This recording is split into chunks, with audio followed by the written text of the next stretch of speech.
caminar con Torrijos también produjo un enfrentamiento con la dirigencia del Partido del Pueblo, cuyos dirigentes en su mayoría estaban en el exilio y por desgracia no pudieron comprender toda la riqueza que se estaba dando en este país,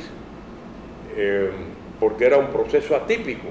¿Cómo aceptar que un militar que venía de haber enfrentado un movimiento guerrillero, el del Cerro Tute, que había sido jefe de zona en el 1963, donde bajo su jurisdicción estaba la cárcel de Puerto Armuelle, donde se torturó y asesinó a un dirigente comunista?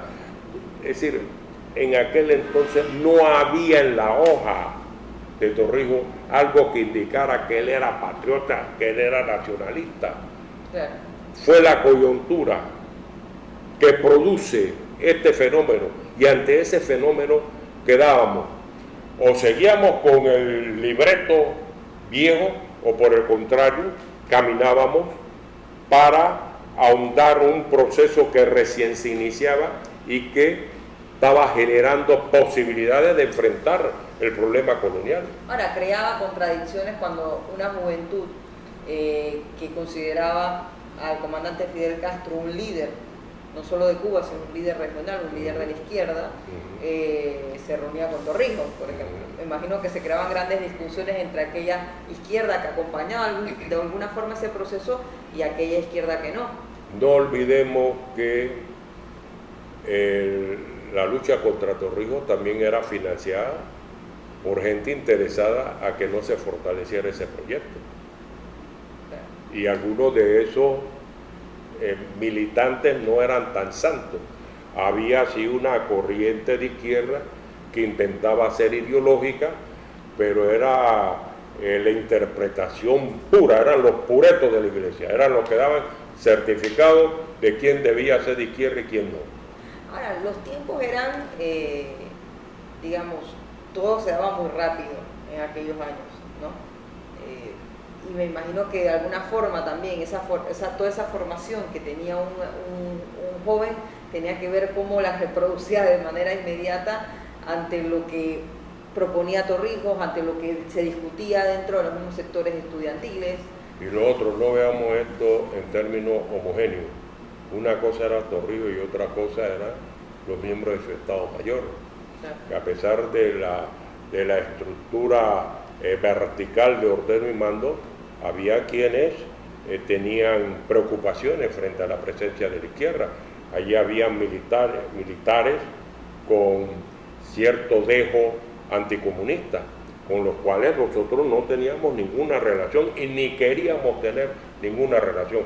Y había los otros, los que estaban en los negocios, es decir, los que estaban en la corrupción, con que tampoco a nosotros nos bastaba tener compromiso con Torrijos, y con él establecimos los compromisos. Después de la invasión, el presidente Jimmy Lacas, en un café en el restaurante Jimmy, conversamos y me reconoció sus serios errores y sus serios prejuicios frente a nosotros, pero ya estábamos fuera del poder. Era tarde. Y él cumplió, a mi juicio, él cumplió brillantemente su papel. Él era el interlocutor con el sector empresarial, inclusive con un sector importante de ese sector que era anticomunista, que no quería nada, porque esa era la directriz, la matriz que le impusieron. Ahora, bueno, actualmente tenemos un gobierno que habla de 21 años de dictadura militar. Tenemos un gobierno panameñista y tenemos un sector de la izquierda actualmente que habla de 21 años de dictadura militar.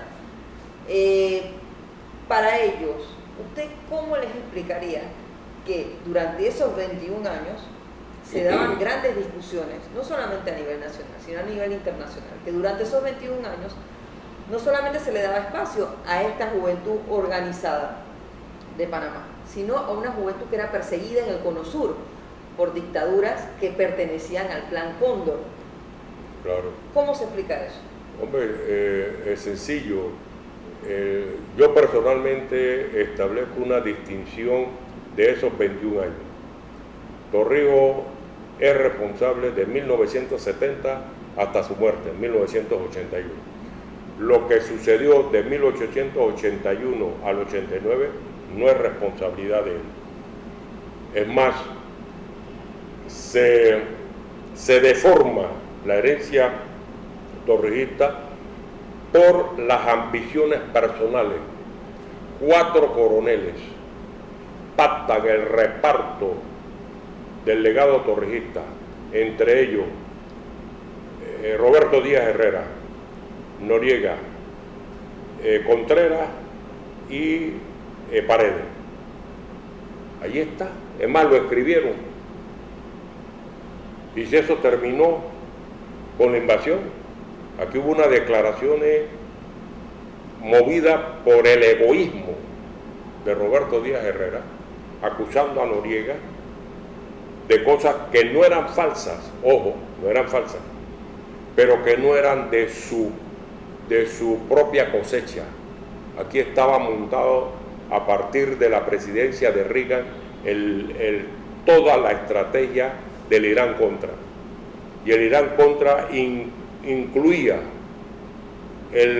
la relación con los capos de la cocaína colombiana para introducir esa cocaína en Los Ángeles, obtener ese dinero, venderle armas clandestinamente a Irán cuando estaba prohibida por el Congreso y agarrar ese dinero e invertirlo para reventar una revolución noble como era la revolución sandinista. Y lamentablemente Noriega cayó en esa, en facilitar nuestro territorio para que desde las bases militares de los Estados Unidos en la zona del Canal se atacara a la revolución. Entonces, todo este pasaje produce polémica en la juventud, que era hasta ese momento la vanguardia.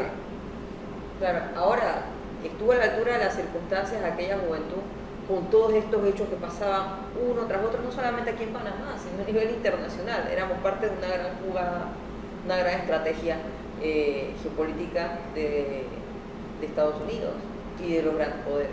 A mi juicio nosotros, cuando digo nosotros, fue el sector que tuvo bajo sus hombros la conducción de la dirección de esa juventud que salió con Torrijos.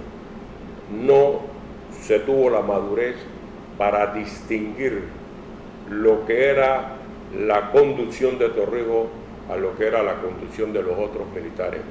Caímos en la simplicidad, pensar que esos militares iban a ser respetuosos de la herencia de su comandante mártir.